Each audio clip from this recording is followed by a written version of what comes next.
Hello friends, today we will take up a case study on a sensitive issue, anxiety and panic attacks. So let's start the presentation. So in this presentation, we will discuss a case study in detail and see what factors are responsible for panic attacks and anxiety related disorders in a natal chart. How the planetary configurations in the natal chart make the person vulnerable to such incidents, what planetary configurations or what transit triggers are responsible for initiating such events, and how we can guide the person to prevent future such problems. Let's see the chart. Here is the case study of a native born in September 1998 in Delhi. Here we can see the Taurus rises in the ascendant. Taurus rises in the ascendant and the MEP is 11 degrees and 28 minutes. We will be discussing two such incidents, and in the first incident, sub-period of Saturn was running in the main period of Saturn, and in the second incident, sub-period of Mercury was in operation. Now, what are the natal factors which we need to focus upon to see such issues in a natal chart? First and foremost is the fourth house and its lord, because fourth house is the house of mental peace, and next comes the fifth house, because fifth house rules our emotional balance, our thought process and intellect. And the significator planets are Mercury, which rules our analytical faculties, Moon, which rules peace of mind and thought process, and the planet Sun, which rules overall management of the person. So in this chart, Taurus rises, so Mars, Rahu, Venus, Ketu and Jupiter become the functional malefic planets. And Jupiter takes up the role of most malefic planet as it rules the 8th house. Here the peculiar thing is double debilitation. Saturn is placed in Aries in debilitation in 12th house, and its lord Mars is also debilitated and placed in the 3rd house. So we can see the afflictions. So let's move to the first incidents. First incident happened in March 2020, and here is the transit chart of 1st March 2020. This dotted line represents the natal affliction of most malefic planet Jupiter to the 4th house lord, which is the primary factor which we had to analyze. Then the second thing is, on that date, most malefic planet Jupiter in transit as well was afflicting the Sun, which is the 4th house lord. So 4th house lord is getting double affliction from both transit and natal most malefic planet Jupiter. Next is the 5th house lord. 5th house lord is Mercury for Taurians. So Mercury was transiting 10th house at 8 degrees on that day, and natal affliction of Ketu was very close to Mercury. Mercury was moving in a retrograde motion and was hovering around 5 to 7 degrees range, and which was very close to the natal degree of Ketu. Then the natal Saturn was also under double affliction of transit Ketu and natal Rahu. So overall we see the 5th house lord, the 4th house lord, planet Mercury, which is the 5th house lord, and planet Sun, which is the 4th house lord. Both of the major factors were under close affliction and in double affliction. The transit Mercury was moving very slow, so it remained under prolonged affliction of natal Ketu. If we see Moon is strong in the natal chart, but in transit it is a very fast moving planet, so it keeps on, its position, its strength keeps on fluctuating. So the incident of anxiety attack or panic attack started in the beginning of March. So planetary position was such that was a very hotbed for such incident. So it set in motion in March. Then if we see the natal MEP is 11 degree 28 minutes, and transit nodes were transiting second and eighth house, and they were also afflicting these houses which are represented by these black dots. All the 6 houses were under close affliction of transit nodal axis. Then if we see how the position was moving, how the position was changing. Now after 1st of March, we see the position on the 18th of March. So 18th of March, the MEP affliction of Rahu Ketu remained there, though it was a little less because Rahu moved away from around half a degree, it moved away. But there was a confluence of 4 planets in the 8th house: Ketu, Mars, Moon, and Jupiter. So all Mars, Moon, and Jupiter, all these 3 planets were in close conjunction on 18th of March. So around 18th of March, the person had to be hospitalized. It was such a bad trigger that the person was hospitalized for anxiety disorder. It was complicated case at that time. And the other afflictions which we saw on 1st of March, they remained there. Mercury, if you see from 1st of March to 18th of March, at that time Mercury was 8 degrees, and now on 18th of March, after 17 days, it is at 7 degrees. So it was moving in the range of natal Ketu.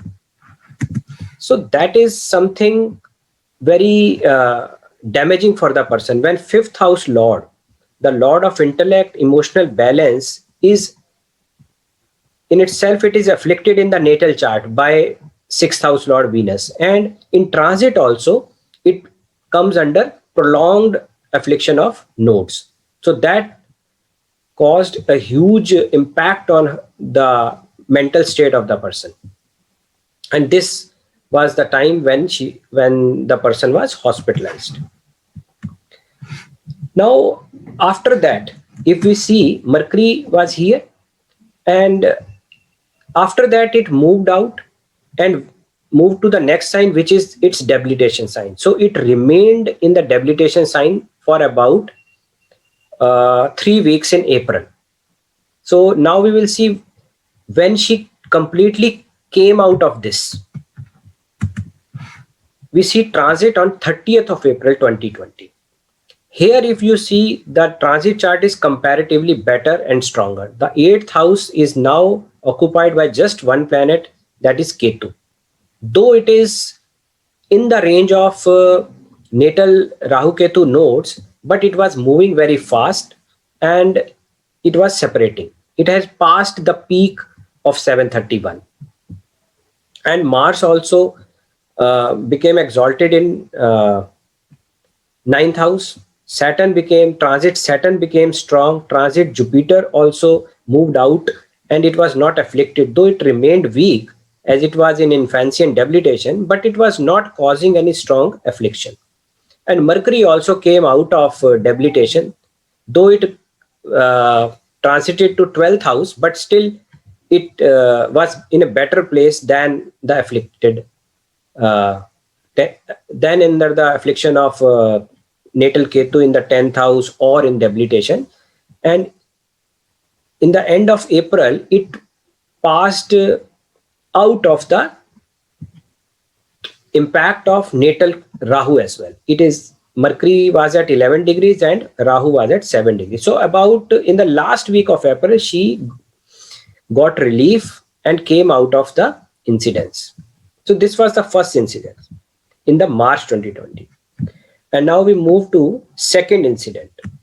In second incident, you see there were fewer afflictions in the from natal to transit and transit to natal chart, because nodal axis was at 25, so MEP is 11 degrees. So these houses are not afflicted. the only close affliction from transit to natal chart was of Ketu. Transit Ketu was afflicting closely the planet Mars, natal Mars, which is already debilitated, in debilitated state. So, but on this particular date, the transit date was 14 December. There was sudden onset of anxiety attack, and on this date, 5 planets were transiting Scorpio, the seventh house of the native. Out of which, this date, if you remember, this date was a total solar eclipse date also. So on this date, Moon, Mercury, Ketu, and Sun all were conjunct, and Moon was debilitated as well. Mercury, the lord of fifth house, Moon, the lord of mental peace, and Sun, the fourth house lord. So all the factors which we studied in the first slide responsible for such events were under pressure. The person could not undertake or handle the pressure, and panic attacks set in, and hospitalization was there around this date on 14th or 15th. But if you see, the close afflictions were of fast moving planets. Moon, Mercury, Sun, all were fast moving planets, and they were going to separate quickly. And Jupiter Saturn conjunction was also there in the ninth house, but it was not afflicting any close point in the natal chart. It is an isolated conjunction, but still that conjunction was contributing to this problem, because Saturn in the natal chart is very weak. So these two major affliction centers were there. Then we see the transit on 24th of December. By this time, the person was discharged from the hospital. Remedies were sought a week earlier when the person was hospitalized. And if you see, the confluence of 5 planets has moved out of seventh house, and Sun and Mercury were transiting 8th house, but still they were, since both are benefics, they were transiting in close proximity, but there was no affliction. And Saturn, Jupiter were together, but overall, if you see, the axis separated. This Ketu's influence on Mars also reduced, because it is a rounded off degree. So on this date, the degree was lesser, about 40-50 minutes less than that 14th December degree. So the person came out of it faster. In the first incidence, the planetary afflictions were prolonged. So the person remained in the influence of medication and the incident for a longer time, for about 2 months that lasted. But this time, the person came out in about 15 to 20 days, as the planetary afflictions moved out faster. Like Mars also moved in Aries. So that is also a good support for coming out of such problems. So Mars gives strength. So if we see, now we have to guide the person to prevent such incidents. For that, we have told the propitiatory remedies. The person has now started wearing a kavach, and when I browsed through the transit of next year, what we saw, that the only prolonged negative transit next year was in June 2021, when Jupiter becomes stationary on 7 degrees in Aquarius. So when Jupiter becomes stationary here, it comes under prolonged affliction of natal Rahu Ketu axis. So the person has been warned about vulnerability of such episodes or such problems or obstructions or some injury during this June-July period.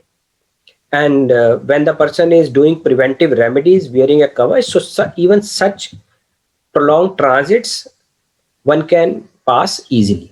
So this is how we can see the vulnerability, the transit triggers, and the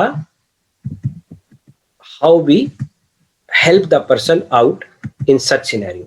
We will just recapitulate the factors to be seen. Factors to be seen are: prime factors are fourth house and its lord, fifth house and its lord. Fourth house is sun, fifth house is Mercury, the moon is strong in this case, and the sun is incidentally the fourth house lord as well.